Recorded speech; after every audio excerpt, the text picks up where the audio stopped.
friends, Shay here. So it's time for another installment in this 25 days of manga series of videos. I hope you're enjoying them. Let me know in the comments down below if you are, and if you want to see anything specific either for this year or for next year, though I do have most of this year's content planned. Today's video is going to be my top 5 shoujo that I've started in the year of 2022. I've read the most new shoujo this year out of all of my demographics, so this was a really hard list to pare down. So if you don't see your favorite and you know that I read it this year, that doesn't mean it wasn't one of my favorites. I could just only pick 5. So you can interchange the order on any of these. I have adored all of them. So let's go ahead and dive in. First up on this list is going to be My Happy Marriage. This is one of the few series where I'm double dipping with the manga and the light novel on this one. In this one, we're following this young woman on the cover. She was basically raised as a slave by her father, her stepmother, and her stepsister.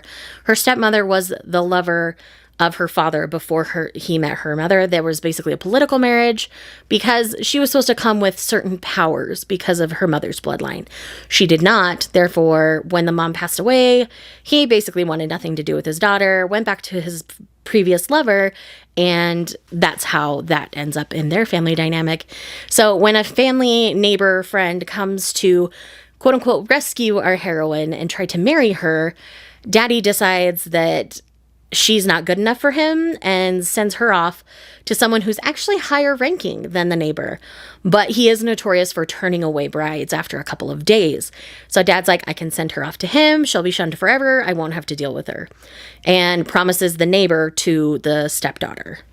And, well, to her stepsister. To his daughter.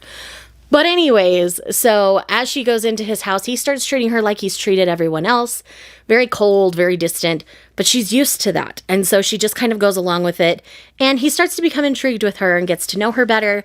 Things progress forward from there. I'm not going to say any more right now, but all I can tell you is I'm double dipping for a reason. The story is amazing. The art is beautiful. You can enjoy it in either format and you'll get a great experience. So definitely would recommend. Next on my list is Imakoi, Now I'm in Love.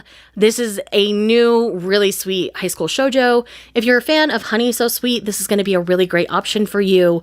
In this one, we're following our heroine. Our heroine has always been kind of meek and not willing to confess her feelings to someone that she really had a thing for.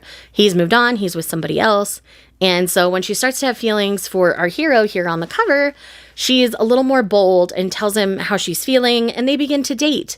Yes, he looks like a delinquent, but he's not. He's actually quite sweet, a little bit shy, and the way their relationship develops is really sweet and really beautiful. I've really enjoyed my experience with this one. I've read the first 2. I do have 3 and 4 available to me. I just have not had the time to read them yet. But I am very much looking forward to the future of this series. It really just gives me all the same vibes that Honey So Sweet did, and it just warms my heart. So I would definitely recommend checking out this series if you haven't. Next on my list is probably the shoujo that swept the community this year, and that is Lovesick Ellie. Lovesick Ellie is one that has been anxiously anticipated to be physically printed. Lovesick Ellie will be up to volume 7 by the end of December in physical format. In this one, we're following our heroine. She basically has this stan Twitter where she tweets out these fantasies about our hero here on the cover, who's kind of the school prince. As she gets to know him in a more casual setting, she realizes he's not princely at all.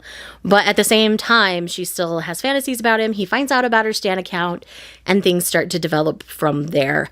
That's all I'm going to tell you. Go in, have a great time. This is a really fun shoujo, and I really think, you know, it says she's like perverted for having this stan account, but we all know that's not true. But she does have a very distinct interest in him, and he starts to have an interest in her because she sees his real side and still wants to hang around him. So there's that for you. Again, another series that I would definitely recommend. The next one on this list is Daily Report About My Witch Senpai. This series is absolutely adorable. Originally, it was going to be finished in the 2 volumes, but the mangaka loved these characters so much that they have continued. So there will be more Daily Report About My Witch Senpai coming soon. Essentially, we're following mainly the perspective of our hero here. He has started working at this job, and his senpai happens to be a witch. She flies around on a broom. She'll do little innocent spells. She doesn't do anything crazy. And he kind of has a thing for her, and he really wants to take care of her. She's really good at taking care of everybody else, but no one really reciprocates the favor and takes care of her as well. So he starts to do that. They start to develop a relationship. It is seriously so pure and so adorable. I love it so much. I cannot wait for more from these two, because I just have the best time, and they are so sweet and adorable. Like, they are just precious. I will protect them at all costs. And the last one I have for my list this year is going to be, hi, I'm a witch, and my crush wants me to make a love potion. I really adored this one. Do expect slow releases because we only have the first volume of this so far. So in this one, we have our heroine here. She's basically a witch in the woods. She doesn't really interact with many people. And because of that, when this guy that she saw once and had a crush on shows up asking for a love potion, she's kind of thrown because she's like, but I like you. I don't want to give you a love potion to give to someone else.